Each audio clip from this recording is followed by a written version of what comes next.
PSG Fan TV, bonsoir à tous, bonsoir à toi Antoine. Salut les gars.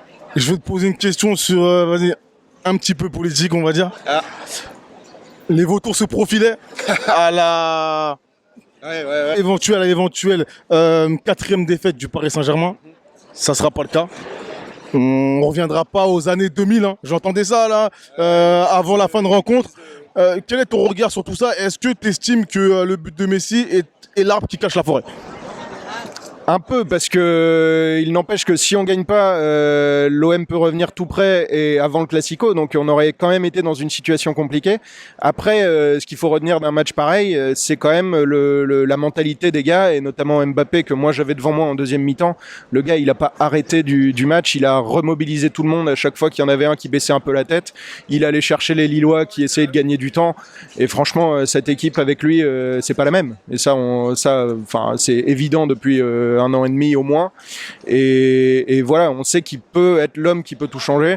Après, le but de Messi, oui, c'est sûr qu'il cache quand même pas mal de choses, et on va voir si justement cette fin de match avec ce réveil va être un déclic, ou si ça va être un épiphénomène et que on va retourner dans une période plus sombre. Mais on peut espérer que grâce à leur envie de renverser le match, ça nous fasse repartir sur un truc un peu plus joyeux, quoi.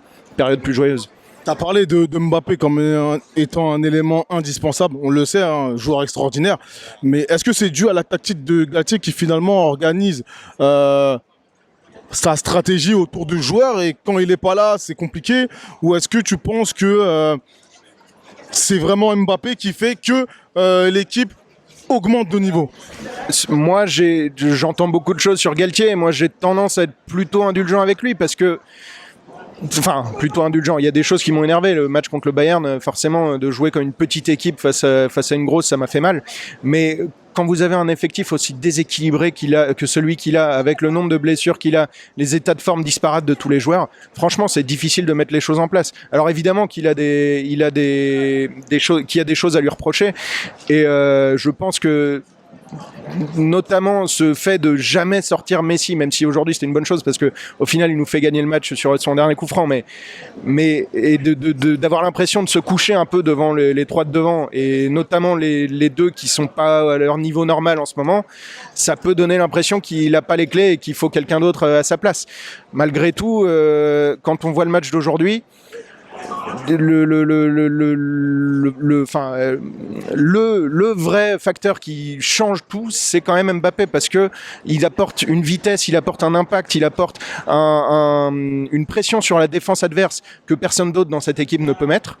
Et évidemment, quand on a Messi qui court pas beaucoup, qui joue un peu en quarterback, c'est-à-dire qu'il lance justement les gars qui courent sur les côtés, Nuno Mendes et Mbappé d'un côté, et Hakimi quand il est là de l'autre, c'est plus difficile de faire une tactique équilibrée si justement il n'y a pas ces flèches à disposition. Donc écoutez, on va voir le match retour au Bayern, on va voir le match à Marseille, et après on pourra faire un bilan un peu plus clair de la situation. Mais moi j'ai tendance à penser que c'est pas totalement de la faute de Galtier, parce que on lui a pas donné les outils vraiment qu'il fallait. C'est vrai qu'il a pas mal de circonstances qui tombent pas dans son sens. Est-ce que la blessure de Neymar t'inquiète pour la suite? Clairement, là, on a vu que ça avait tourné. J'ai vu l'image arrêtée où on voit que la cheville, elle part dans l'autre sens. Ça fait mal et ça fait de la peine pour lui, mais franchement, si c'était pour avoir le même Neymar qu'au match aller contre le Bayern, ça peut aussi libérer Galtier d'un poids, de se dire je peux essayer de tenter quelque chose d'autre que les trois devant, et voir comment ça tourne. Bon, après, jamais personne va se réjouir de la blessure de Neymar. Ça, c'est évident. Le gars, surtout que j'ai peur que ça fasse un peu comme ses premières années à Paris et qu'il en ait pour longtemps, parce que ça a l'air d'avoir bien tourné.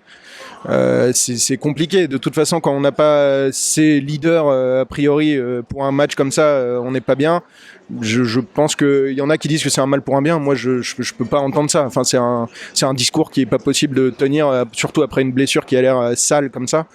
Bon, on va voir. Hein. Je vais pas te cacher, j'aurais été plus embêté si ça avait été Mbappé, justement, tu vois. Mais je vais pas me réjouir de la blessure de Neymar. Ce serait ridicule.